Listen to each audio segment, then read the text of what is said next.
کہ اللہ پاک قیامت کے دن خاص طور پر تمہاری جوانی کے بارے میں تم سے سوال فرمائے گا.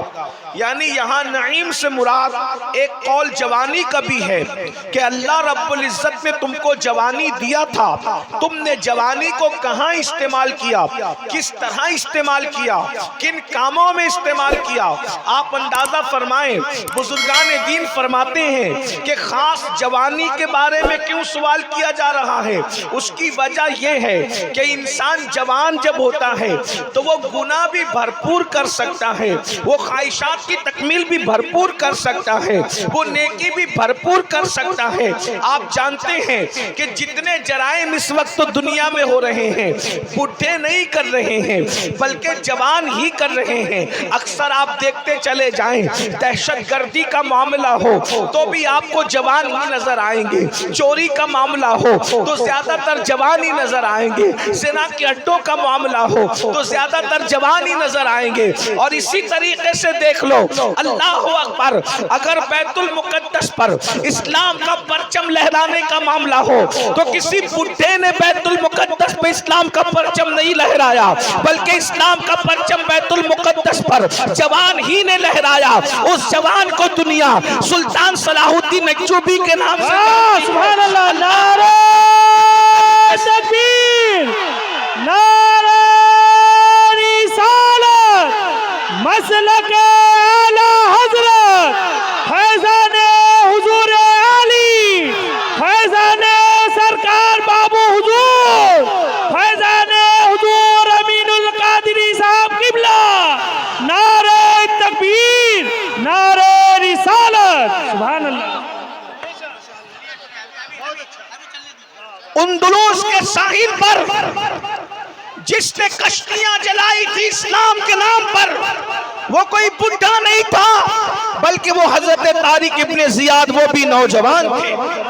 اسی طریقے سے بدر کے جتنے فاتحین ہیں وہ سب کے سب جوان تھے، احد کے سارے فاتحین وہ سب کے سب جوان تھے. خندق کھودنے والوں میں زیادہ تر تعداد جوانوں کی تھی، اور جس نے خیبر کا دروازہ ایک ہاتھ سے اکھاڑ کر کے پھینکا تھا وہ کوئی بڈھا نہیں تھا، وہ تو ایسا جوان تھا جس کی جوانی مصطفیٰ جان رحمت نے یوں بیان فرمائی: لا فتح الا علی، لا سیف الا ذوالفقار، کہ ذوالفقار جیسی کوئی تلوار نہیں ہے اور علی کی طرح کوئی جوان نہیں. نعرہ تکبیر، نعرہ رسالت، نعرہ حیدری، نعرہ حیدری. اگر جوان بگڑ جائے تو پورا معاشرہ برباد ہو جاتا ہے، اگر جوان بگڑ جائے تو پورا معاشرہ تباہ ہو جاتا ہے، اور اگر جوان سدھر جائے تو تاریخ سنہری حروفوں سے لکھی جاتی ہے.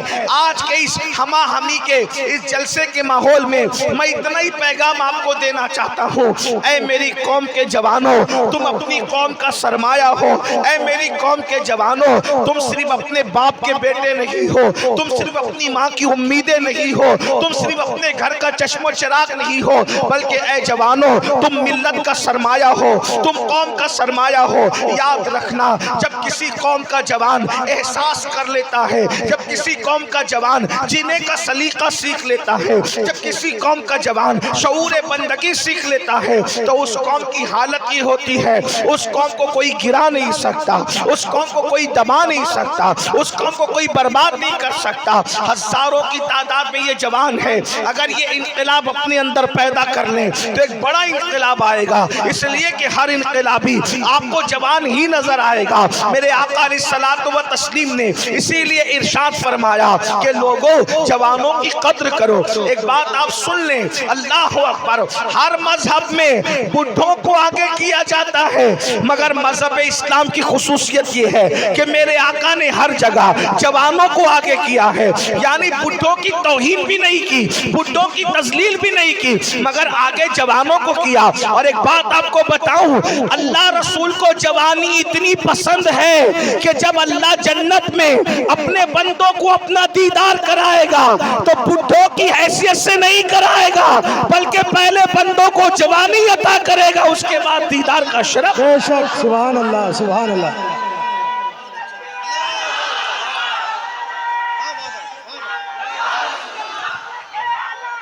زندہ باد زندہ باد.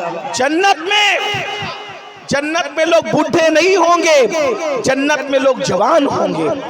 یعنی جب اللہ سے ملاقات کا شرف حاصل ہوگا، جب اللہ رب العزت کا دیدار ہوگا، جب انسان اللہ سے ملیں گے تو اس وقت اللہ رب العزت کے جمال کی زیارت کرتے وقت اللہ سب کو جوانی عطا فرمائے گا. اسی لیے میرے آقا فرماتے ہیں لوگوں جوانوں کی عزت کرو، جوانوں کی قدر کرو.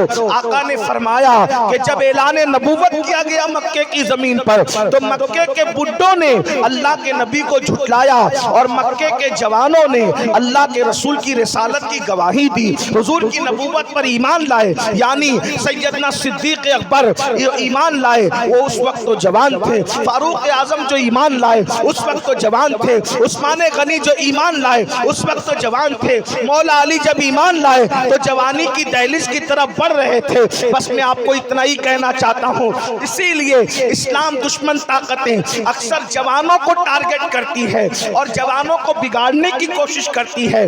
دنیا جانتی ہے اگر مسلم جوانوں کو ہم نے بگاڑ دیا، اگر ہم نے ان کی سوچ کو برباد کر دیا، ان کی فکر کو برباد کر دیا تو یہ قوم کبھی اٹھ نہیں سکے گی. اس قوم کو برباد کرنا آسان ہوگا.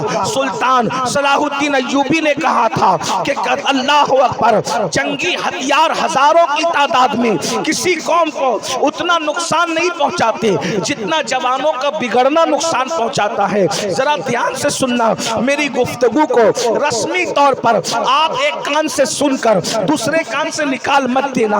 اے اس موسم میں محفل میں آنے والے میری قوم کے جوانوں، ہم تم پر ناز کرتے ہیں، ہماری قوم تم پر ناز کرتی ہے، لیکن ذرا دھیان دیجئے، ذرا غور کیجئے. اللہ اکبر، ہزاروں جنگ کے ہتھیار کسی قوم کو برباد کرنے کے لیے اتنا نقصان دہ نہیں ہوتے جتنا جوانوں کا بگڑنا. اس لیے کہ کسی قوم کا جوان اگر بگڑ جاتا ہے تو اس قوم کو برباد کر دیا جاتا ہے، وہ قوم تباہ کر دی جاتی ہے. کیونکہ جوان ایک جوان نہیں ہوتا، وہ پورے گھر کا سرمایہ ہوتا ہے، وہ پورے محلے کا سرمایہ ہوتا ہے، وہ پوری قوم کا سرمایہ ہوتا ہے. آج جو ہے دنیا ہمارے جوانوں کو بگاڑ رہی ہے اور آپ بھی بڑی آسانی کے ساتھ گناہوں کے اڈوں پر جا رہے ہو، برائیوں کے اڈوں پر جا رہے ہو. اللہ اکبر، نت نئے انداز سے برائیاں ہمارے سماج میں جنم لے رہی ہے. دراصل جوانوں کی کمزوری ہوتی ہے، جوان برائی کو بھی جلدی قبول کرتے